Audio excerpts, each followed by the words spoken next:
खुदा का वास्ता है ये इंटरनल स्टेबिलिटी पे काम करें, पाकिस्तान की सालमियत का मसला है। मैं कल वो जो चाइनीज मिनिस्टर आए थे, मैं उस फंक्शन पे था थ्रू आउट, इतना सेंसेशनलाइज्ड सिचुएशन नहीं थी।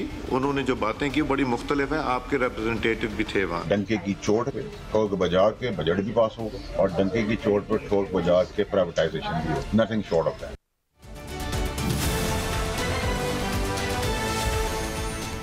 Welcome to Newsland. मैं हूं डॉक्टर मारिया जुल्फ़िकार खान।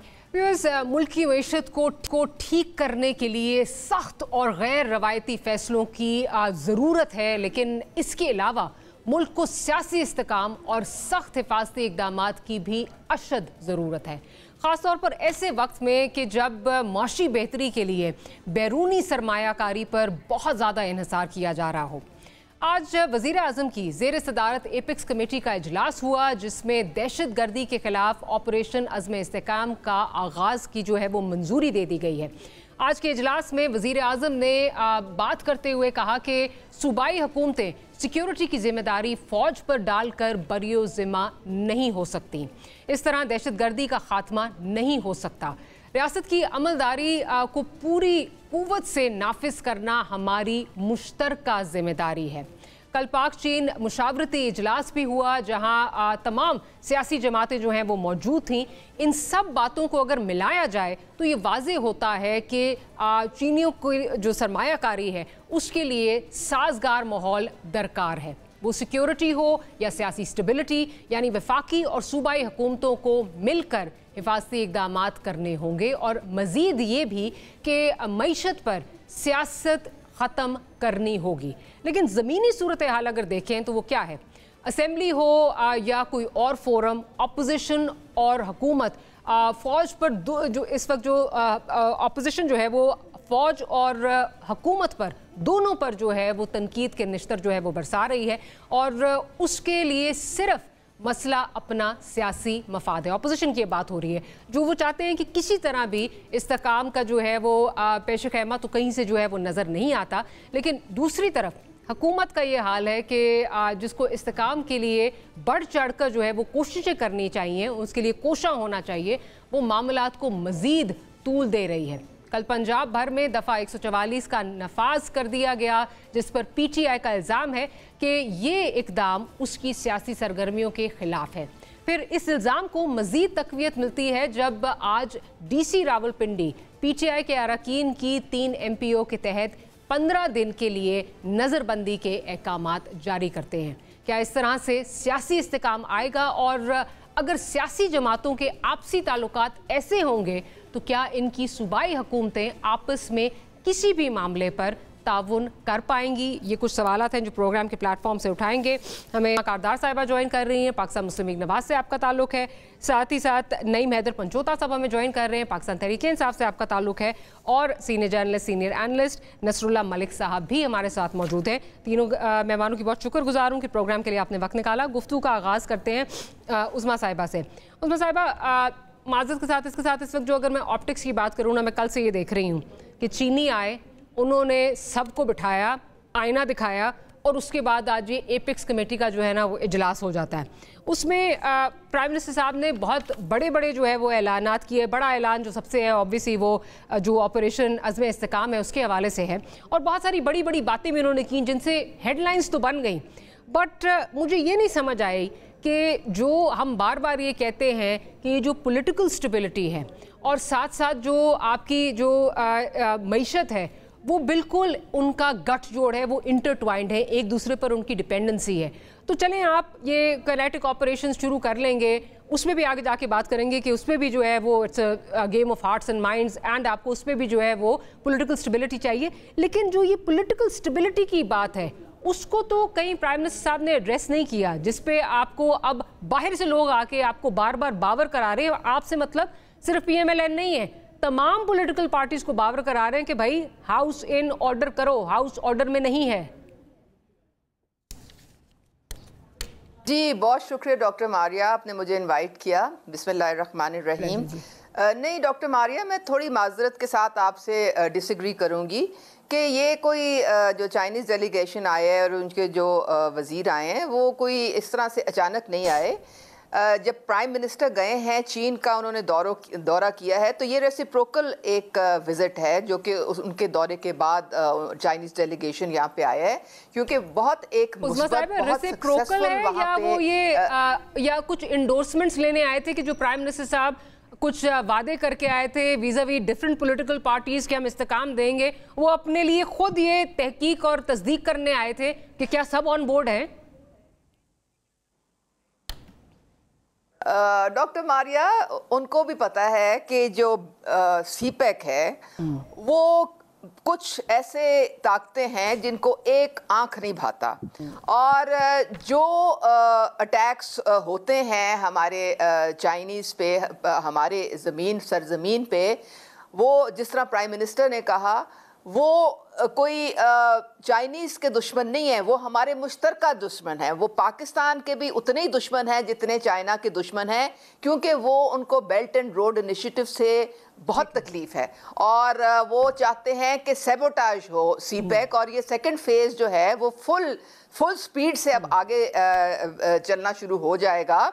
तो वो नहीं चाहते कि ये सिक्योरिटी के मामलात इनके बेहतर हों, वो चाहते हैं कि ये डरा धमका के इनको चाइनीज़ को यहाँ से भगा दिया जाए, लेकिन उनके ये अज़ाइम कभी पूरे नहीं होंगे, क्योंकि हम इकट्ठे मिलके इस इशू को हम टैकल करेंगे। बिल्कुल जायज़ बात है कि चाइनीज, अगर देखें आपकी सरजमीन पे एक दूसरी नेशनैलिटी के बंदे को टारगेट किया जाए जो यहाँ पे हमारे एक मुश्तरका प्रोजेक्ट पे काम कर रहा है, तो ये अभी हमारी बहुत एक तशवीशनाक बात है और हमारी जिम्मेदारी है कि हम इंश्योर करें उनकी सिक्योरिटी को। तो इसमें कोई वो अचंभे की बात नहीं है।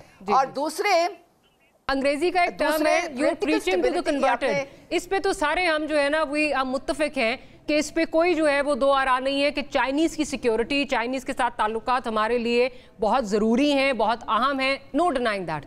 मैं ये पूछ रही हूँ कि आज ऑपरेशन का जो है वो ऐलान हो गया, किनेटिक ऑपरेशन है, अज़्म इस्तेकाम, ठीक है, लेट्स होप कि हम इसमें जो है वो जो हमारी दहशतगर्दी के इश्यूज हैं उनको टैकल कर पाए। बट पॉइंट ये है कि जहां प्राइम मिनिस्टर साहब ने अनाउंसमेंट की और बहुत बड़ी बड़ी बातें भी की, हेडलाइंस के लिए हेडलाइंस भी बन गई, political stability missing है, which is a big factor in the entire gamut of things. Where is that? Political stability में प्राइम मिनिस्टर ने कुछ नहीं पेश किया, ये political instability आपको सूट करती है? नहीं डॉक्टर मारिया, देखें ये एक सोशल मीडिया पे एक खामखा की हाइप इन्होंने क्रिएट की हुई है। बिल्कुल हमारा मुल्क पॉलिटिकल स्टेबिलिटी की तरफ जा रहा है। आप देखें हमारी तमाम गवर्नमेंट्स जो हैं वो काम कर रही हैं। सेंटर की गवर्नमेंट ने बजट का अनाउंस किया, पंजाब ने किया, सब गवर्नमेंट्स। कौन सा सूबा है जहाँ पे गवर्नमेंट नहीं है? एक सूबा है जहाँ पे सुन्नी इत्तेहाद की भी हुकूमत है। सारा सिस्टम जो है वो बिल्कुल सही तरीके से चल रहा है। पूरा आपके फॉरेन इन्वेस्टमेंट्स जो है उनका अंदिया आपको मिल रहा है। सऊदी डेलीगेशन आया, फिर आपका कतर का आया, फिर आपका ईरान का आया। नहीं, क्यों नहीं आएगा, क्यों नहीं आएगा? देखें पाकिस्तान को अब हमें रेड लाइन बनाना पड़ेगा, अपनी जात को पीछे रखना है और रियासत को आगे रखना है। मैं आपकी बहुत इज्जत करती हूँ, but with all due respect, इस वक्त आप सिर्फ रेटरिक दे रही हैं। मैंने बात की कि प्राइम मिनिस्टर पॉलिटिकल स्टेबिलिटी की क्यों बात नहीं करते? प्राइम मिनिस्टर जहां पे बैठे हैं उसकी कुछ ही मतलब वहां से कुछ ही दूर जो है अगर कोई मुजाहरा होता है पिंडी वेयर इन ट्विन सिटीज, तो वहां पे जो है वो दफा 144 पूरे पंजाब में नाफिज है। वहां के जो डीसी हैं वो किस तरह लोगों को नजरबंद कर रहे हैं पॉलिटिकल पार्टी के, और आप कह रहे हैं पॉलिटिकल स्टेबिलिटी है। ये तो बाहर वालों को भी अब नजर आ रहा है जी पॉलिटिकल स्टेबिलिटी नहीं है। मैं जरा आगे चलती हूँ, मैं जरा डॉक्टर मारिया सिर्फ दो छोटी बातें। एक तो एपेक्स कमेटी में सारी पार्टीज रिप्रेजेंटेड थी, which gave the message के इस मौजू पे सब इकट्ठे हैं, ठीक है, कोई दो राय नहीं। अब सिर्फ दूसरी बात यह है कि आपको इनका ट्रैक रिकॉर्ड नहीं पता, एक दफा 144 क्यों लगानी पड़ती है? वो इसलिए ये जाते लिबर्टी में और वहां से रुख कर लेते हैं जिना हाउस की तरफ। इनको तो ऐसा गुमराह कर लिया है इनकी लीडरशिप ने कि उनको अपनी समझ ही नहीं आती, उनको मिसयूज करते हैं, उनको गलत तरीके से ये जो है इस्तेमाल करते हैं। मैं जरा पंचोता साहब का पॉइंट ऑफ व्यू ले लूं, फिर आप दोनों को जो पॉइंट है वो मैं लेके जाऊंगी मलिक साहब के पास और उनसे भी पूछूंगी। पंचोता साहब, आज आपने भी जाहिर है प्राइम मिनिस्टर का सुना होगा जो उन्होंने अनाउंसमेंट की, और बकौल उज़्मा साहिबा के आपके जो चीफ मिनिस्टर हैं वो उस एपेक्स कमेटी में मौजूद थे, तो that gave a very strong message. चले मैं ऑप्टिक्स के लिए और दिखाने के लिए तो मैं कह सकती हूँ कि हाँ जी ठीक है वो ऑन बोर्ड थे, बट अगेन एपेक्स कमेटी में जो ये बातें हुई हैं वो वीज़ा वी कनेक्टिव ऑपरेशंस हुई हैं, ऑपरेशंस के हवाले से बात हुई है, उसमें पॉलिटिकल स्टेबिलिटी कैसे लानी है या ये पॉलिटिकल हार्मनी कैसे क्रिएट होगी, उस पर कोई बात नहीं हो रही, जिससे मुझ जैसे एक इंसान को तो ये लगता है कि जब तक ये इंस्टेबिलिटी या आप लोगों के लिए मामला ठीक नहीं होंगे तब तक पाकिस्तान मुस्लिम लीग नवाज के लिए या पाकिस्तान पीपल्स पार्टी के लिए जो है वो राय हमवार है, उनके लिए मामला आसान है, तो इसलिए उनकी तरजीह में शामिल ही नहीं है। बहुत शुक्रिया मारिया, आपने मुझे मौका दिया। देखें, सबसे पहले आपने जो देखनी है चीज़ वो ये है कि अवाम ने इक़्तिदार किसको दी है। जब भी हम बात करते हैं ना जी कि फार्म 47 की, तो ये आगे से बड़े नाराज होते हैं हमसे, कहते हैं जी कि फार्म 47 की बात छोड़ें, अब आगे चलें। सबसे जो बुनियादी मामला है उसको आप छोड़ दें। एक होता है ना जी कि वो एक बिल्डिंग है, उसके नींव होती है, एरे पंजाबी के अंदर, अगर वो बेस ही जो है गलत हो, उसके ऊपर बिल्डिंग कैसे खड़ी हो सकती है? ऐसे लोगों को बिठाया गया है जिनको अवाम ने मैंडेट ही नहीं दिया, इनके पास कोई पावर ही नहीं है, इनको कोई इक़्तिदार जो दिया गया है फार्म 47 के तहत, तो जिस डाके से जिस तरह इल्लीगल तरीके से ये आए हैं, तो यहाँ बैठ के ये बिल्कुल उसी तरह से काम करेंगे जिस तरह से इनको लगता है। और अगर इनकी परफॉर्मेंस की बात की जाए तो वो 3 अदवार में पहले भी आपने देखी, निगरान सेटअप में भी आपने देखी, जब इनको 16 महीने इक़्तिदार दिया गया, जब ये कहते थे कि 6 महीने के अंदर हम बिल्कुल महंगाई कंट्रोल कर देंगे। आज सूरत हाल ये है कि लोगों के पास खाने के पैसे नहीं है, ये सारी चीजें खाने पीने की लोग नहीं खरीद सकते, और उसकी वजह यही है कि ऐसे लोग लाए गए जिन्होंने सिर्फ अपनी जेबें देखी, जिन्होंने सिर्फ अपने बैंक बैलेंस अदादें बनाई। अब जो पॉलिटिकल स्टेबिलिटी की बात की जा रही है, देखें, सबसे पहले आपने जो अवाम ने जिसको इक़्तिदार दिया है उसको आपने मानना है। उसके बाद जो बात की जा रही है, हम क्यों निकल रहे हैं, हम क्यों एहतजाज कर रहे हैं, जब ये एहतजाज करते थे उस वक्त ठीक था, जब ये जलसा करें उस वक्त ठीक था। अच्छा, अब हमारे ऊपर ये कह रहे हैं जी कि ये लिबर्टी से कोर कमांडर हाउस चले जाते हैं। थोड़ा सा अपना भी बैकग्राउंड बताएं कि आपके लीडरान ने आर्मी के हवाले से क्या क्या अल्फाज इस्तेमाल किए, थोड़ा सा अपना भी बताएं कि जो सुप्रीम कोर्ट के ऊपर हमला किसने किया था, थोड़ा सा अपना भी बताएं कि किसने कहा था कि मुंबई हमलों के अंदर हमारी फौज जो है वो इन्वॉल्व है। तो ये सारी चीजें इसको भूल कर आप सानिया मॉडल टाउन के ऊपर मट्टी डालकर, आप दुबई लीक्स के ऊपर मट्टी डालकर, गंदम स्कैंडल के ऊपर मट्टी डालकर, हर चीज के ऊपर मट्टी डालकर सिर्फ और सिर्फ इनको जो जवाब मिलता है इनकी परफॉर्मेंस पूछें तो ये आगे से कहेंगे कि ये तो 9 मई वाले हैं। इनसे कहें कि मरियम टिकटॉक क्यों बना रही है, कहेंगे ये 9 मई वाले हैं। इनसे बात करें कि आज जो पेट्रोल है आप कह रहे हैं जी कि बड़ा सस्ता हो गया, 150 से 300 पर चला गया है, और अगर 15 रुपए ऐलान हुआ है उसके बाद 4 हुआ है तो ये कहेंगे कि नहीं ये 9 मई वाले हैं।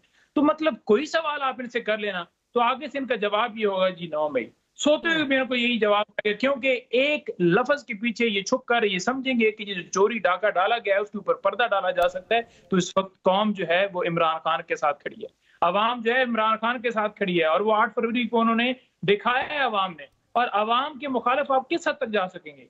दफा 144 पूरे पंजाब के अंदर लगाई गई, आप बताएं कि केपी में किसी जगह के ऊपर दफा 144 लगाई गई हो, किसी को एहतजाज के ऊपर पाबंदी हो, किसी को किसी तरह से उसके ऊपर गलत मुकदमात बनाए गए हों, झूठे मुकदमात बनाए गए हों।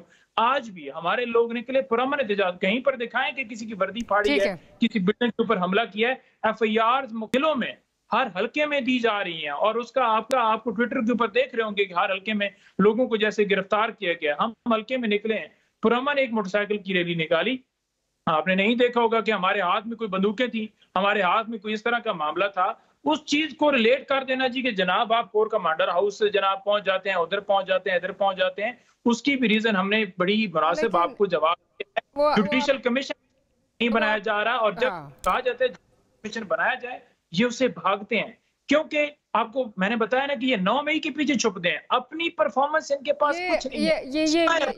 ये आपकी बात इस हद तक तो मैं एग्री करूंगी कि बिल्कुल जो ये आप हुकूमत बार बार कहती है हमारे पास 9 मई के हवाले से जो हैं वो शवाहिद मौजूद हैं, तो माज़रत के साथ 9 मई को आप निगेट तो नहीं कर सकते, जो 9 मई को हुआ है उसको निगेट कोई नहीं कर सकता, लेकिन ये चीज़ कि आके शवाहिद पेश नहीं किए जाते, चीज़ें आगे नहीं बढ़ाई जा रही, वो ऑब्वियसली इस मुल्क के जो कोर्ट्स हैं उस पर भी जो है वो सवालिया निशान लगता है, और हुकूमत के दावों पर भी सवालिया निशान लगता है। But having said that, Panchota साहब, 9 मई को निगेट नहीं कर सकते। क्या आप लोगों के जो लोग हैं, खान साहब के इतने क्लोज रिश्तेदार, उन्होंने पतलूने नहीं लहराई, क्या हम उसको निगेट कर सकते हैं? उन विजुअल्स को हम निगेट कर सकते हैं? नहीं कर सकते सर। लेकिन ये कहना कि जी हर चीज के लिए जो है वो 9 मई का, वो मैं आपकी बात से एग्री करती हूँ। मैं बड़ा क्लियर हूँ, जिस तरह से इनके मुकदमा खत्म किए गए, जिस तरह 2014 में मॉडल टाउन के अंदर लाशें बिछाई गई, आज भी वो अगले दिन परसों केस लगा हुआ था और उसकी डेट फिर एक्सटेंड कर दी गई, क्रॉस एग्जामिनेशन। मुझे ये बताइए, आपके सियासी कजन थे ना वो, आपके सियासी कजन थे, आपके पास हुकूमत भी थी, आपने क्या किया मॉडल टाउन के लिए जब आप आए? मैं बताता हूँ जी, 9 मई के डिसीजन इस वजह से नहीं हो, 9 मई के फैसले इस वजह से नहीं किए जा रहे क्योंकि इनके पास एविडेंस ही नहीं है। हम एप्लीकेशन देते हैं 249A की बरियत के हवाले से ना, ये ट्रायल चलने के काबिल नहीं, अगर चलेगा भी तो सजा नहीं हो सकती, तो लिहाजा कोर्ट देख के कोई एविडेंस है तो आगे चलाए, नहीं है तो बरी करे। मैं आपके इस पॉइंट को एंडोर्स कर रही हूँ कि हुकूमत की पोजीशन बहुत वीक होती जा रही है। मैं इसकी पोजीशन बहुत वीक होती जा रही है, ये सिर्फ बातों से काम नहीं चलेगा। मैं मलिक साहब की तरफ चलती हूँ। मलिक साहब, मैं तो कल भी मैंने अपने प्रोग्राम में जिक्र किया, क्योंकि मैं जब वो टेलीविजन स्क्रीन देखती थी और मुझे वो चाइनीज़ मिनिस्टर नज़र आते थे, ऑनरेबल चाइनीज़ मिनिस्टर, मुझे बार बार ये लगता था जैसे मास्टर साहब आए और उस सबको बिठाया उन्होंने सामने और उनको कहा कि ठीक करो अपने मामलात, ठीक है। बाहर वाले आके हमें बता रहे हैं कि हमने अपने मामलात किस तरह ठीक करने हैं, और हमारा हाल ये है कि आज ठीक है, एक ऑपरेशन तो हमने लॉन्च कर दिया, वो तो एक सेपरेट एंड है, लेकिन उस ऑपरेशन के लिए भी आपको पॉलिटिकल स्टेबिलिटी चाहिए। हमारे ऑनरेबल प्राइम मिनिस्टर जो हैं वो उस तरफ कोई बात ही नहीं कर रहे, वो उस तरफ, क्योंकि ओनस हुकूमत वक्त पे होता है, वो उस तरफ आना ही नहीं चाहते, जिससे मुझे तो ये लगना शुरू हो गया कि ये जो एक पीटीआई के मामला ठीक नहीं हो रहे या इंस्टेबिलिटी जो पीटीआई की तरफ से क्रिएट की जा रही है, ये इश्यूज हैं उनके, वो हुकूमत वक्त और एलाइड पार्टीज को सूट करती है, ताकि इनकी राय हमवार ना हो और उनकी स्पेस खत्म ना हो।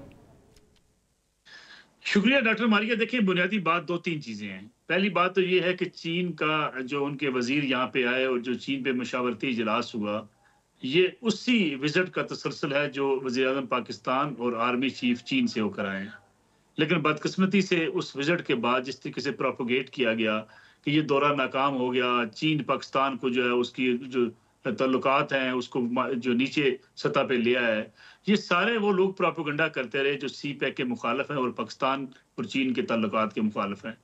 अब मैं नहीं कहता इसमें कुछ दानिस्ता लोग शामिल हैं, ना दानिस्ता, लेकिन ये उसी का हिस्सा बने हुए हैं जो लोग CPEC को आगे नहीं बढ़ाना चाहते। रही बात पाकिस्तान के अंदर सियासी बहरान की, देखिए इसमें कोई शक नहीं कि कोई भी हुकूमत जो बाहर से इन्वेस्टमेंट करेगी पाकिस्तान के अंदर या कोई भी मुल्क इन्वेस्टमेंट करेगा, वो ये डिमांड जरूर करेगा कि पाकिस्तान के अंदर सियासी बहरान नहीं होना चाहिए, लेकिन इसका मतलब हरगिज ये नहीं है कि उसकी बुनियाद पर वो सरमायाकारी रोक देगा। क्या मलिक साहब कता कलामी की माफी, सिर्फ एक चीज, आपका तजर्बा मुझसे बहुत ज्यादा है, मुझे ये बताइए कि कभी आज तक इस तरह किसी जो हमारा जिसको हम दोस्त मुल्क कहते हैं, क्या उसने जिस सरमायाकारी करने से पहले ऑन नेशनल टेलीविजन आके या किसी इलामे में इस तरह जो नेशनली जा रहा हो, कभी ये बात की है कि पॉलिटिकल स्टेबिलिटी बहुत ज़रूरी है इन्वेस्टमेंट के लिए, और साथ ही साथ जो है वो इन्वेस्टर कॉन्फिडेंस के लिए जो है वो सिक्योरिटी बहुत ज़रूरी है? मतलब किसी ने आके हमें इस तरह जो है हमें बात की है? कभी आज तक आपने इस तरह को देखा है नेशनल टेलीविजन? मैं आपसे अर्ज करूं, माजी में भी चीन की तरफ से, US की तरफ से भी आपने देखा, जब स्टेट डिपार्टमेंट से पूछा गया तो उन्होंने कहा कि हम पाकिस्तान में सियासी बहरान का खात्मा चाहते हैं। सर वो इन्वेस्टर नहीं है ना, मैं तो कोई और जी सऊदी अरब भी ये चाहता है कि पाकिस्तान के अंदर सियासी बहरान नहीं होना चाहिए, लेकिन क्या ये सारी हुकूमतें, ये सारे ममालिक इस बात से आगाह नहीं है कि हमने हर दौर में सियासी बहरान देखे हैं? पीपल्स पार्टी नेशनल टेलीविजन पे आके कभी किसी ने इस तरह कहा या कभी आके अनाउंसमेंट की? जी प्लीज। उनका मसला क्या है? उनका बुनियादी मसला ये है, आपके लॉ एंड ऑर्डर की सूरत हाल को बेहतर देखना चाहते हैं। सरमायाकार को अपने सरमायाकारी महफूज चाहिए होती है, उन्हें इस बात से क्या गर्ज है? फौजी हुकूमतें आती रही, कभी चीन ने कहा कि इस वक्त जमहूरियत मुल्क में आनी चाहिए, कभी अमेरिका ने कहा कि जी हम तो जी बिल्कुल जो है वो जब तक जमहूरियत नहीं आएगी हम पाकिस्तान के अंदर कोई अपने ताल्लुकात खत्म कर देंगे। मसला ये है कि हमारे यहाँ जो लॉ एंड ऑर्डर की सिचुएशन है उसको बेहतर बनाने का तकाजा चीन करता रहा है। इमरान खान साहब हुकूमत में आए, CPEC के ऊपर जो हमने काम करना था, जो हमने इंडस्ट्रियल जोन बनाने थे, जिसपे आज हम पूरी कौम जो इसका सिला भुगत रही है। आज बिजली आपकी इसलिए महंगी है कि आपके पास इंडस्ट्री नहीं है, बिजली का यूज नहीं है। बिजली आप बना रहे हैं लेकिन इस्तेमाल करने वाला कोई नहीं है। जब इंडस्ट्रियल जोन अगर बन जाते तो आज आपके चीन के साथ ताल्लुकात मजीद बढ़ चुके होते, सी पैक के अफवाह समेट रहे होते, लेकिन अनफॉर्चुनेटली नहीं किया गया। आज भी चीन ये चाहता है कि अगर हम यहाँ पे काम करें, हमारे इंजीनियर्स, हमारे जो यहाँ पे स्टाफ काम करता है, उनकी जान और माल के तहफ़्फ़ुज़ को यकीनी बनाया जाए। और आज उसका जिसका ऑपरेशन का आगाज आपने भी किया, उसका आगाज हो चुका है। देखिए, सियासतदान आपस में एक दूसरे के खिलाफ बयानबाजी करते रहेंगे, ये रुकेंगे नहीं। चले मुझे एक बात बताइए, अभी पंजोथा साहब मेरे भाई हैं, दोस्त हैं, वो बात कर रहे थे फार्म 47 के मुताबिक इनको हुकूमत भी दे दे तब भी सियासी बुरान खत्म नहीं होगा। क्या ये मान जाएंगे? ये कहेंगे नहीं हमारी 70 सीटें नहीं, हमारी 270 है। यानी ये काम कब रुकने वाला है? मसला ये है कि सियासतदान हमारे अभी मैच्योर नहीं है। हम सिर्फ बयानबाजी का बयानिया बनाते हैं। मुल्क की इकानमी भाड़ में जाए में कोई परवाह नहीं होती। हम मुल्क के अंदर इस किस्म की सियासत चाहते हैं कि हर वक्त एहतजाजी सियासत होती रहे। आप मुझे बताइए, 2013 में तो कोई फार्म 47 नहीं था ना, उस वक्त भी आपने धरने देना शुरू कर दिए थे। 2018 में तो आप इक़्तिदार में आए थे ना, आप नेशनल सिक्योरिटी कमेटी के इजलास में आप शिरकत नहीं करते थे, इसलिए कि आपको ये जारहाना स्टैंड सूट करता है। मलिक साहब मैं आपने भी बिल्कुल बड़ी खूबसूरत बात की। आपने कहा हमारे पॉलिटिशियन जो है, एक जुमला में जी प्लीज कि भाई आप कहते हैं मॉडल टाउन, भाई आपका कजन नाराज होकर कनाडा जाके बैठ गया, वो कहता रहा आपकी हुकूमत आ गई है, आप मेरे साथ कब्रें खोदने में शरीक थे इस्लामाबाद में, आपने उसको मॉडल टाउन को बहाना बना के मुल्क के अंदर एहतजाजी सियासत का आगाज कर दिया था। आप इदारे तोड़ने पे, हुकूमतें गिराने पे निकल पड़े थे। इक़्तिदार में आने के बाद आपने उस बेचारे का पूछा ही नहीं मॉडल टाउन का। यानी लाशों पे भी हम सियासत करते हैं, झूठ बोलते हैं। यानी हमें लाशें मिल जाएं। और आपको मैं आखिरी जुमला एक और कहूं, यकीन माने मैं बड़ी जिम्मेदारी से एक बात आपके प्रोग्राम में कहने लगा और इसको वेरीफाई कर लीजिएगा। जब ये धरना जारी था उस वक्त भी ये मैंने अपने आंखों से व्हाट्सएप मैसेज देखे हुए हैं कि जिस धरने पे अगर चंद लाशें और गिर जाएं तो मुल्क के अंदर सियासी जो है एहतजाज ये तकवीयत पकड़ सकता है। ये तो बिल्कुल लाशों की सियासत तो बिल्कुल होती है, इसको कोई डिनाई नहीं कर सकता। और मुझे इसमें कोई शौक भी नहीं लगा आपकी बात सुन के, मैं एम नॉट शॉक्ड, क्योंकि ये सारी सियासी पार्टीज इसी तरह जो है चलती है। बट मेरा सवाल आपसे है, क्या आप नहीं समझते कि जो ओनस है पॉलिटिकल स्टेबिलिटी का, चाहे आगे से जवाब जो भी आए, पहल जो है वो इस वक्त भी, और स्पेशली एक ऐसे टाइम पे जब आपको आईना दिखाया जा रहा है जो कि पहले इस तरह नहीं दिखाया गया, नेशनल टेलीविजन पे नहीं किसी ने आके इस तरह गुफ्तगू की, किसी फॉरेनर ने, किसी फॉरेन इन्वेस्टर ने।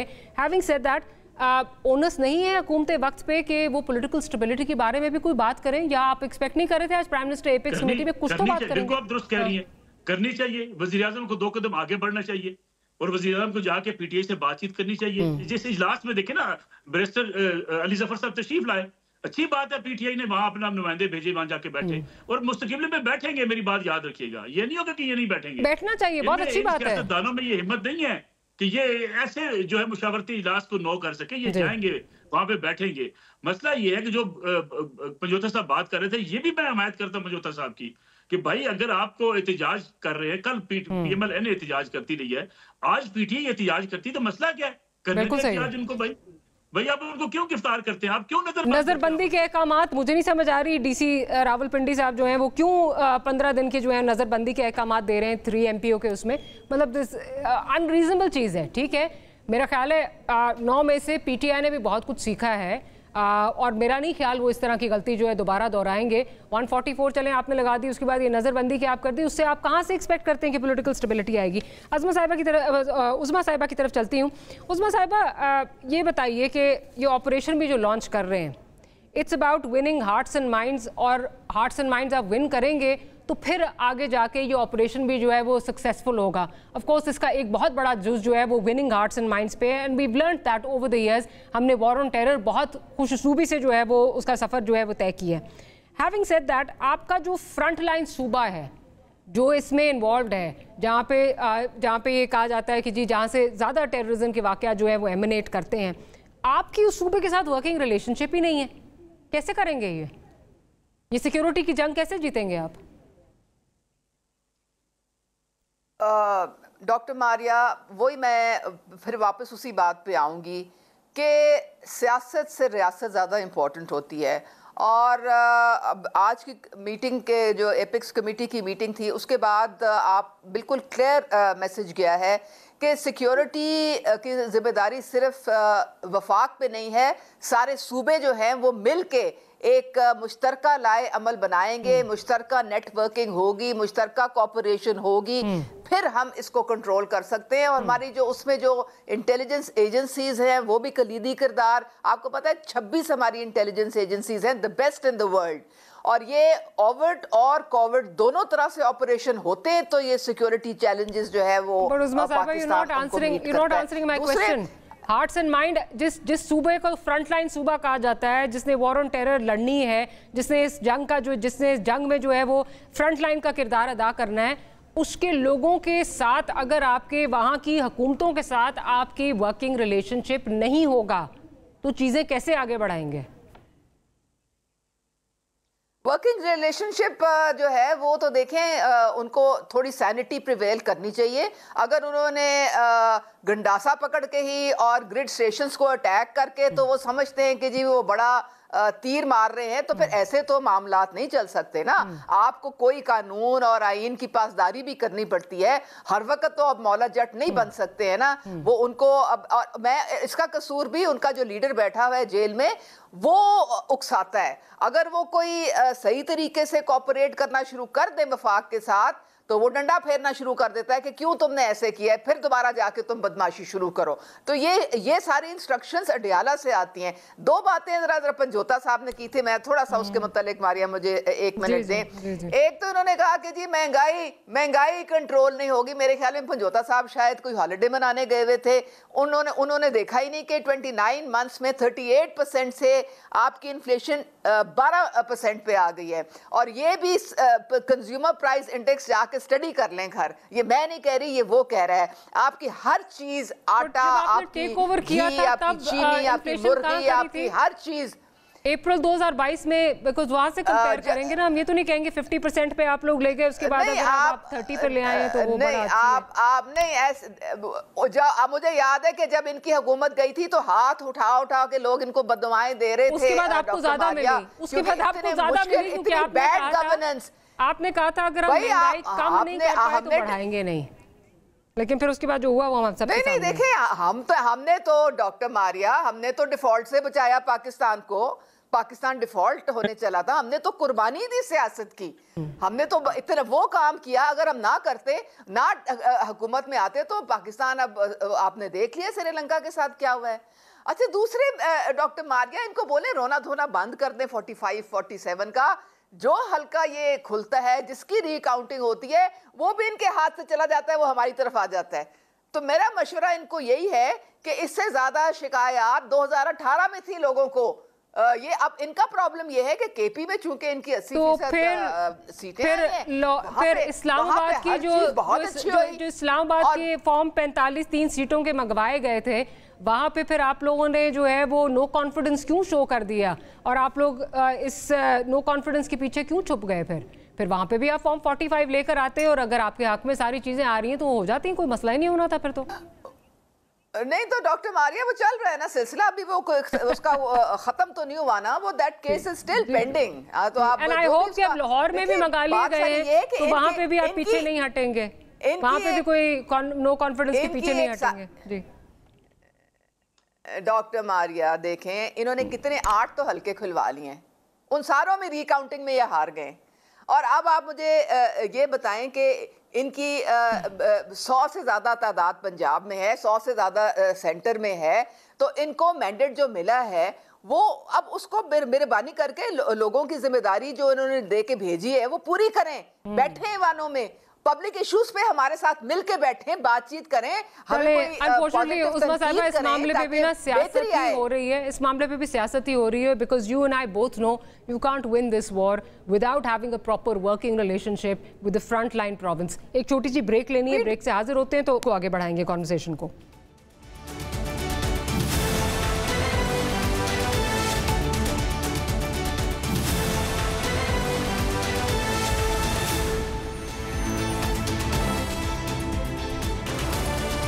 Welcome back after the break. Panchota साहब की तरफ चलती हूँ। नईम साहब, ये बताइए कि आज प्राइम मिनिस्टर साहब की जो स्टेटमेंट आई उसके बाद फ्लोर ऑफ द हाउस पे खड़े होके उमर अयूब साहब ने जो चीज़ें गिनवाई जी, उन्होंने कहा जी इसको भी जो इंटेलिजेंस फेलियर है उसमें सवाल करने चाहिए, इनको भी सवाल करना चाहिए, उनको भी सवाल करना चाहिए। सारे उन्होंने सवालात जो हैं वो गिनवा दिए, किस किस को सवाल जो हैं वो करने चाहिए। रद्द अमल में एहसन इकबाल साहब जो हैं वो ट्वीट करते हैं और वो ये कहते हैं कि मौसूफ को कोई बता दे कि 6 में से 5 हमले जो हैं वो आप ही के सूबे में जो हैं वो हुए हैं। बात ये कि हम ये जो पॉलिटिकल पॉइंट स्कोरिंग है, क्या हम इतने मतलब पॉलिटिकली इमेच्योर हैं कि हमें जो है वो we are losing the bigger picture, हम बड़ी जो तस्वीर है उसको देख ही नहीं पा रहे। जो लोग हमें बार बार अब तो बाहर से आके दिखाना शुरू हो गए, हम फिर उसी पॉइंट स्कोरिंग में जो है वो फंस गए। देखिए मारिया, जो उन्होंने बात की ना उमर अयूब साहब ने, मुझे सिर्फ इस बात का एक जवाब कोई बंदा भी दे दे कि क्या कोई यहाँ पर कानून से ऊपर है, कानून से बालातर है? क्या किसी से सवाल करना जो है वो जुर्म है? और उसको अगर डिफेंड करने के लिए कोई आएगा तो डेफिनेटली वो अपनी पहचान बताएगा कि वो किस तरफ से खड़ा है और किसकी सहूलतकारी से वो इस जगह पर आकर बात कर रहा है, किसने उसको जितवाया है और किस। अगर हम ये बात करेंगे ना तो बात बहुत दूर तक जाएगी। हमारे 144 जो हैं वो मासूम बच्चे चले गए और वहाँ पे सिक्योरिटी फेलियर था और वहाँ पे आप लोगों को रिपोर्ट्स भी आई हुई थी जिसपे किसी ने जो है ना वो अमल दरामद करना ज़रूरी नहीं समझा। बट अगर अब इसको जोड़ा जाए कि कौन कर रहा था, किसको लेके आया था, let's not go there, let's be mature और इससे आगे निकले ना। देखें, ये मामला जो है ना सिक्योरिटी के हवाले से, ये कोई सूबाई लेवल का मामला नहीं है, ये नेशनल लेवल का मामला है, मुल्की मामला है और इसके ऊपर बिल्कुल जो है वो सवाल बनता है। और सवाल इसलिए बनता है कि अगर आप जजेस को डराने और धमकाने में सारी फोर्सेस लगाएं, पीटीआई को के ऊपर क्रैक डाउन करने में, वर्कर्स को गिरफ्तार करने में, लोगों से प्रेस कॉन्फ्रेंस करने में, वीडियो कैमरे लगाने में, उस तरफ करेंगे तो अपनी इंटेंशन जो है वो उस तरफ करें जहां पर सिक्योरिटी के मामला खराब हैं। आप की जो तो सर फिर यही तो ये तो आपके ऊपर उल्टा सवाल उठता है कि ये तो फिर आपके अदवार में हुए थे ना, आपके अदवार में ये वाकयात हुए थे, तो इसका मतलब आप उस वक्त मुलव्विस थे पॉलिटिकल जो इंजीनियरिंग थी उसमें लोगों को दीवार से लगाने में, इसलिए आपसे ये जो है वो लूप होल्स रह गए और ये सिक्योरिटी शॉर्टफॉल्स आए कि ज्यादा अटैक्स आपके टाइम पे हुए चाइनीज बाशिंदों पर।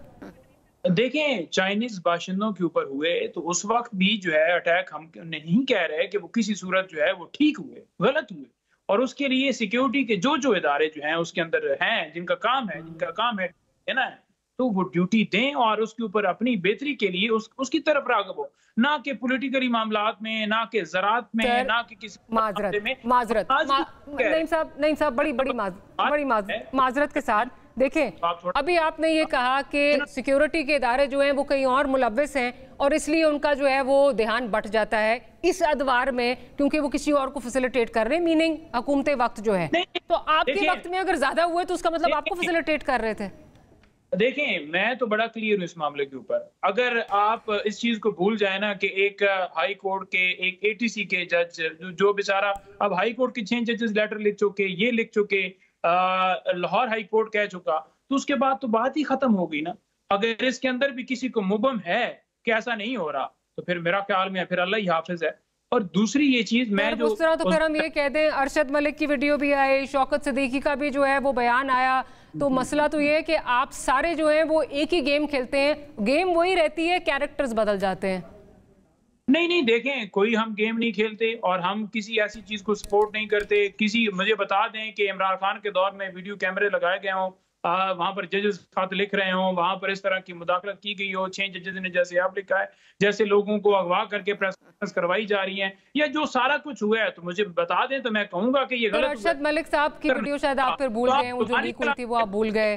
शौकत सिद्दीकी साहब की जो हमारे इदारे हैं, अब ये नहीं होता आपकी फौज से के साथ मुखालफत है, नैब के साथ है, या आप उसके ऊपर जो है वो उसके साथ जो है वो आप नहीं खड़े होंगे, हम तमाम इदारों के साथ खड़े हैं। और अगर आज जो है वो हमारे आपने वो वीडियो की बात की ना, मुझे आज तक नहीं समझ आई कि नैब के चेयरमैन की वो वीडियो कहां से आई थी, वो आप ही का दौर था ना सर?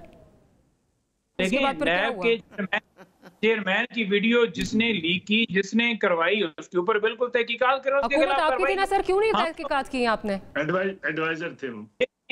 देखें, मेरे ऊपर अगर आप बात करेंगे ना कि आपकी हुकूमत थी और आप जो है उसके अंदर तहकीकात, वो तो इमरान खान साहब बयान आपके सामने दे चुके हैं कि नैब को कौन कंट्रोल कर रहा था और कौन जो है तो सर आपको कौन कंट्रोल कर रहा था कि आप उनसे जो है वो आप तहकीकात नहीं कर सकते थे वीडियो पे, जिसके बाद माजरत के साथ उन्होंने आपकी मर्जी के फैसले दिए बकौल है वो वाज़ेह इक़्तिदार नहीं दिया गया था, इसीलिए तो ऐसा माहौल बनाया गया था कि जिस वक्त भी जरूरत होगी उठा के बाहर फेंक दो। तो बात यह है कि हम ये कह रहे हैं कि उस्मा साहबा ने बात की कि 8 हल्के जो हैं इनकी जनाब ये हार गए हैं दोबारा रिकाउंटिंग के अंदर। 8 हल्के जो हैं हमने दरखास्त नहीं दी, इन्होंने दरखास्त मुनज़्ज़म प्लान के तहत दी और रिकाउंटिंग के जरिए उसके अंदर वोट जेली डालकर इन्होंने हरवाया। अब फॉर्म 45 वो होता है जो ओरिजिनल रिजल्ट होता है। मैं किसी प्रोग्राम के अंदर इन्हें कहता हूँ लेकर आ जाएं, ये नहीं लाते। आप बिल्कुल ठीक कह रहे हैं, आई एंडोर्स दैट। ये भागे हुए हैं। और अली अमीन गंडापुर साहब की जो बात कर रहे हैं कि जनाब वो बड़ा कुछ दहशतगर्दों की तरह ये कर रहा है वो कर रहा है, वो तो सारी चीजें हटा के बतौर सीएम आपके पास आया, पता था कि फॉर्म 47 की हुकूमत है, लेकिन उसके बावजूद आप सूबे को हक ही नहीं दे रहे। आप वहां पर 22 घंटे लोड शेडिंग करेंगे और ये कहेंगे कि सिर्फ वहां पर पीटीआई की हुकूमत है। तो क्या ये कानूनी तौर पर आप काम कर रहे हैं? क्या आवाम को आप इस तरह इज्जत दे रहे हैं? पहले आपने जो इज्जत दी वो तो देख लिया आपने भी कि जिस तरह से उन्होंने आपको किया, और अब आप मुसलसल जुल्म जो है वो मुल्क के अंदर जारी किए हुए हैं। 8 फरवरी को जो 8 फरवरी को इलेक्शन कोई भी भूल नहीं सकता इस तारीख में। जिस तरह हमारे कारों को उठाया गया, पेपर छीने गए, कैंपेन नहीं करने दी गई और जिस तरह बल्ले का निशान भी लिया गया, एक चीज सबको। और दूसरी तरफ जहां पर इनको इजाजतें थी, जलसे भी कर रहे थे, फंड्स भी इस्तेमाल हो रहे थे, यही हुकूमत जो अच्छा एक और चीज कह रही थी कि हमने बड़ा कुछ जो है ना मुल्क के लिए बड़ा सोचा, हमने तो जो है बड़ा वो कुर्बानी दी। लेकिन ये कौन सी कुर्बानी है? अमेरिका ने लेटर भेजा, आपने वो सारा एक यहाँ पर एक मुनज़्ज़म प्लान बनाकर एक चलती हुकूमत को जहाँ पर 6+ GDP थी हटा दिया। उसके बाद आप जिस तरह मैं आपका पॉइंट आ गया, मैं जरा मलिक साहब से भी उनका पॉइंट ऑफ व्यू ले लूं। मलिक साहब, अनफॉर्चुनेटली बड़ा आपने एहसान कर दिया है, इसी वजह से आपको रिजेक्ट किया। मैं जरा मलिक साहब का पॉइंट ऑफ व्यू ले लूं। मलिक साहब, उज़मा साहिबा से अगर मैं पूछूं कि वर्किंग रिलेशनशिप केपी के साथ क्यों नहीं है तो उनको 9 मई जो है वो याद आ जाता है। अगर मैं पंजोता साहब से पूछूं कि आज की जो वो स्पीच है उमर अयूब साहब को ये करने की क्या ज़रूरत थी, they're all missing the bigger picture, तो उनको 8 फरवरी जो है वो याद आ जाता है। इसका मतलब कि हम पॉलिटिकल स्टेबिलिटी तो फिर खैरबाद ही कह दें, हम ना ही समझे, हमारे पॉलिटिशियंस के not see the bigger picture, वो सिर्फ अपनी 1.5 इंच की मस्जिद अपने इक़्तिदार तक लिमिटेड है उनकी। मेरा ख्याल आपने दुरुस्त कहा है, हम सबक सीखना नहीं चाहते हैं। मसला ये है कि वफाक को केपीके के साथ बैठ के मुज़ाकरात करने में हर्ज क्या है, बिल्कुल आपने दुरुस्त कहा। शहबाज शरीफ साहब पंजाब में एहतजाज कर रहे थे, वफाक के साथ बातचीत हुई थी जब उस वक्त बिजली का बहरान था, फिर मामला तय हो गए थे। मेरे ख्याल में वफाक को जाके केपीके के साथ बैठ के ये मामले हल करने चाहिए। अगर वहाँ 20 घंटे की लोड शेडिंग है और बाकी इलाकों में 12 घंटे की है तो केपीके के अवाम के साथ ऐसा नहीं होना चाहिए। वहाँ 12 घंटे की लोड शेडिंग नीचे लेकर आए और उनके मसाइल हल करें। लेकिन बदकिस्मती ये है डॉक्टर मारिया, हम सच सुनना नहीं चाहते और ना सच को मानना चाहते हैं। देखिए, हल्के खोलने की बात की जाती है, हल्के खोल दें, हल्के खोल दें। कासिम सूरी साहब का हल्का खोला था ना जी, जो था सबको याद होगा। उसने स्टे ऑर्डर लिया 5 साल, डिप्टी स्पीकर स्टे ऑर्डर पे 5 साल काम करते रहे। और उस वक्त मुझे याद है जब स्टे ऑर्डर मिला था, उस वक्त अली मोहम्मद खान साहब ने एक पिक्चर लगाई थी, नस्र मिनल्लाह फतेहुल करीब, और विक्ट्री का निशान बनाया हुआ था कि जी शुक्र अल्हम्दुलिल्लाह हमें स्टे मिल गया, इसलिए कि 52,000 जाली वोट पकड़े गए थे। यानी हम हल्का, यानी उस वक्त हल्का खोले थे ना, कुछ जिस पे आप स्टे ऑर्डर लेकर नसरुल्लाह था। मैं जी लीम साहब, कितने वोट पकड़े गए? 52,000 वोट आइडेंटिफाई नहीं हुए थे, 52 था जनाब। वहां पर टोटल कासिम सूरी को 23 से 25,000 वोट पड़े हैं, आप 52,000 कैसे कह रहे हैं? कौमी पे जी चले, मैं इसके देख लूंगा, इसको फिगर्स भी देख लूंगा, लेकिन उसके ऑर्डर पर है। आप अपना रिकॉर्ड दुरुस्त करें, बिला वजह किसी के ऊपर यूं नहीं शुरू हो जाते इतने जेली वोट है। सारा कुछ हुआ, ये सुप्रीम कोर्ट के अंदर 14 दफा समाअत हुई, 14 दफे जो वो अग्रीव थे वो आकर पेश ही नहीं हुए। कासिम सूरी तो आते रहे, पेश होते रहे, और सुप्रीम कोर्ट ने उसके बाद था वो आई नहीं। तो उसमें आप कह दें कि इमरान खान का कसूर है। इमरान खान तो आज जेल में, मुझे आपको सारे गिनवा देता हूँ। अभी ये कहा गया कि जी के जो है अदालतों को डिक्टेट कराया जाता है। मैं बिल्कुल पंजुता साहब से इत्तेफाक करता हूँ, अदालतों में डिक्टेट नहीं होना चाहिए। क्या ऑन दी रिकॉर्ड मौजूद नहीं है इमरान खान साहब मीडिया के वर्कर कारकुनों को बिठा के बताया करते थे कि फौज और अदलिया ने तय कर लिया कि नवाशी को निकाल दिया जाएगा और ये हमारा पूरा मनसूबा मुकम्मल हो चुका है, नवाशी को निकाला जा रहा है। तो जो साहब, खुदा से हम डरें, क्या हमने नवाशी को निकालने के लिए ये अदलिया का गठजोड़ नहीं किया था? क्या उस वक्त जब पनामा का सारा मामला चलाया गया था जिस तरीके से कि आपके 400 से ज्यादा अफराद के खिलाफ पनामा केस था और सिर्फ आप एक शख्स का केस लेके एक फैमिली को लेके अदालत चले गए और उसको सियासत से निकलवा दिया आपने? यानी या इस बात से भी इनकार किया जा सकता है कि मुस्लिम लीग नवाज की टिकट किसी को मिलती थी, वो अपने गांव में जाकर ढोल बजाता था, रात को टिकट वापस करवा दी जाती थी, सुबह उसके गले में जो है आपका जो पर्चा वो पहना दिया जाता था? क्या इस बात से इनकार है किसी को? क्या इस बात से इनकार है कि जिस तरीके से टिकटें वापस करवा के 2018 का इलेक्शन करवाया गया?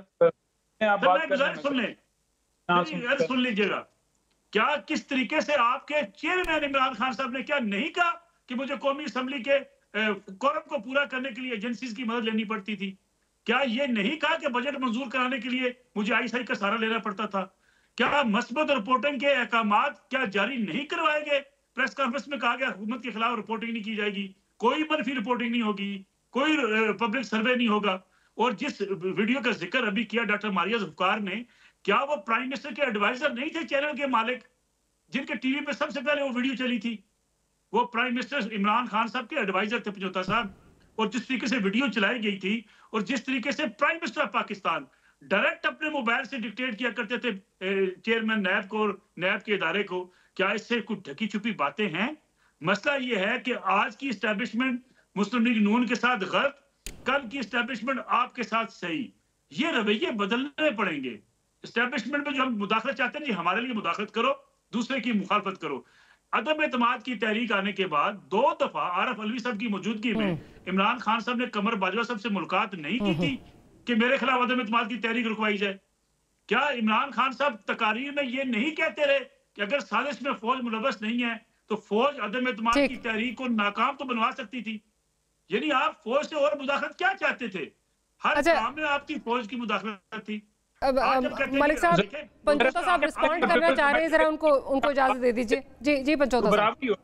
मरियम, जरा मैं भी एक पॉइंट करना चाह रही हूं, मुझे भी आप प्लीज मौका दें। मैं मौका देती हूं। पहले जरा नईम साहब अगर कुछ ऐड करना चाह रहे हैं, आती हूं उस्मा आपकी तरफ। जी नईम। देखिए, जिस तरह से बात कर रहे हैं ना जी, हमें बड़ा वाज़ेह तौर पर पता है, जब पाकिस्तान तहरीक इंसाफ की हुकूमत थी, किसी अदालत के ऊपर कोई प्रेशर नहीं होता था। हर अदालत अपनी मर्जी से फैसले करती थी, आजाद अदालत। जस्टिस सिद्दीकी साहब हमें दिखा दें किसी जगह के ऊपर जो है वो 3 MPU के तहत लोगों को उठाया गया हो और उसके ऊपर जो है वो अदालतों को प्रेशर में लाया गया हो। हमें दिखा दें कि किसी के साथ कोई ज्यादती की गई हो, पुलिस के ऊपर प्रेशर डाला गया हो, किसी इदारे के ऊपर प्रेशर डाला गया हो। कोई DPO पाकपतन, उन पे कोई प्रेशर नहीं था। DPO पाकपतन, मैं शायद वो भूल रही हूँ, DPO पाकपतन वाला जो इशू था, जिनको बेचारों को कोई पोस्टिंग ही नहीं मिली उसके बाद, वो प्रेशर नहीं था क्या? DPO पाकपतन को क्या किया था इमरान खान ने? प्रोटोकॉल नहीं मिला था उनको, उनको प्रोटोकॉल नहीं मिला था और उसके बाद वो बेचारा जो है उसको कभी पोस्टिंग ही नहीं मिली। जितनी देर आपकी हुकूमत रही उसको पोस्टिंग नहीं मिली। प्रोटोकॉल नहीं मिला था? मैं वाकया सुना जो आजकल आपके खिलाफ जो है वो इद्दत का केस लड़ रहे हैं, उनको और उनकी साहबजादी को।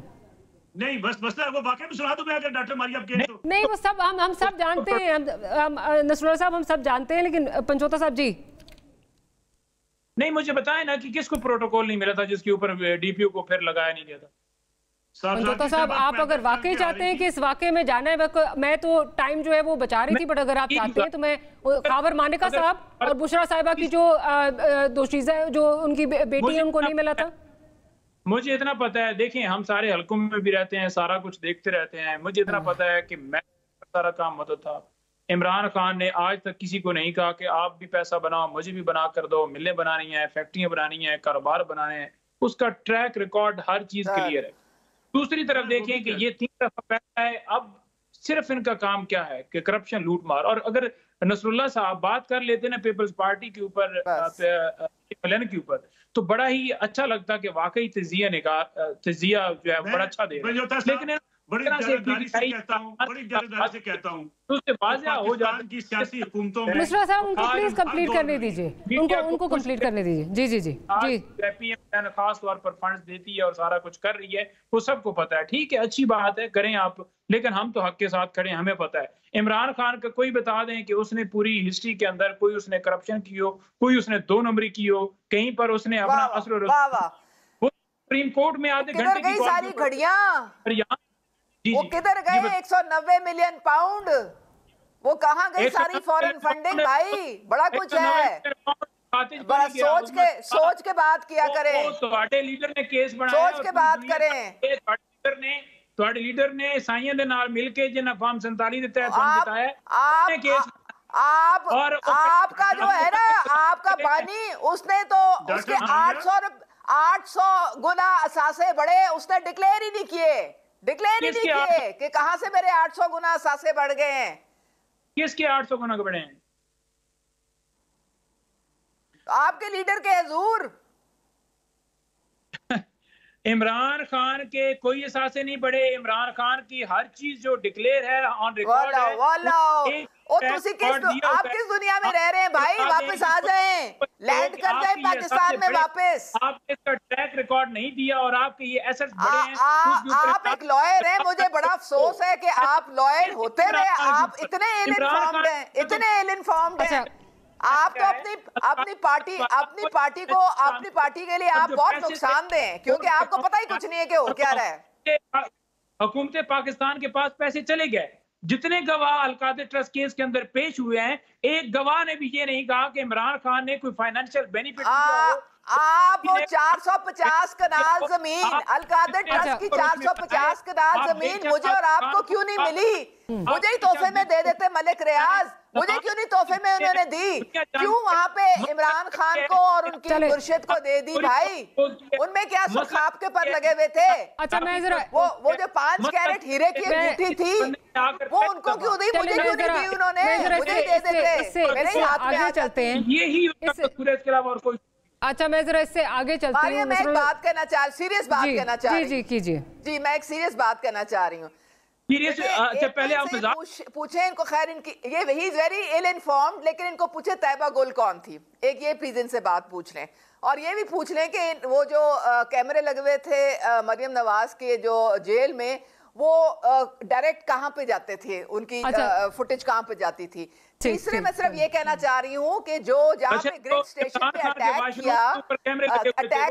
किया सीएम केपी ने, आपको पता है आप समझौता साहब चिल करें भाई, आपको पता है कि उस नवाज देखी थी वहाँ पे लाइव कवरेज। डॉक्टर मारिया इनको बोलें कि अपने मौके अपनी बारी पे बात करें। साहब जरा बात कंप्लीट करने दीजिए, फिर बेशक रिस्पॉन्ड कर लीजिएगा। उस्मा साहिबा हौसला।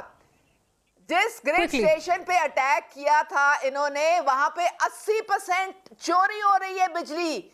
बन्नू के ग्रिड पे एक पे 5 अरब की बिजली चोरी हो रही है। आप मुझे ये बताएं कि क्या केपी में कोई लाइसेंस मिला हुआ है कि पूरी गवर्नमेंट खुद लोगों को चोरी करवा रही है वोट लेने के लिए? मैं जरा सिर्फ क्लोजिंग रिमार्क्स ले लूं, मुझे बिल्कुल क्लोजिंग की तरफ जाना है। मलिक साहब से जरा मैं क्लोजिंग पड़ती है। जी बिल्कुल हम भुगत रहे हैं। बिल्कुल ठीक है उस्मा साहिबा, लेकिन मसला ये है जो वो कर रहे हैं उसको कोई इंडोर्स नहीं कर सकता, और ये पीटीआई माजी में भी करती रही है। आयशा गुललाई साहिबा जो हैं वो भी इसी तरह प्रोटेस्ट लीड करती रही। Having said that, Khyber Pakhtunkhwa कोई वाहिद जगह नहीं है जहाँ पे चोरी हो रही है, और जिस तरह उनके साथ मतलब जो 22 घंटे की लोड शेडिंग है, कम से कम वहाँ पे कोई मैकेनिज्म डिवाइस कीजिए ना।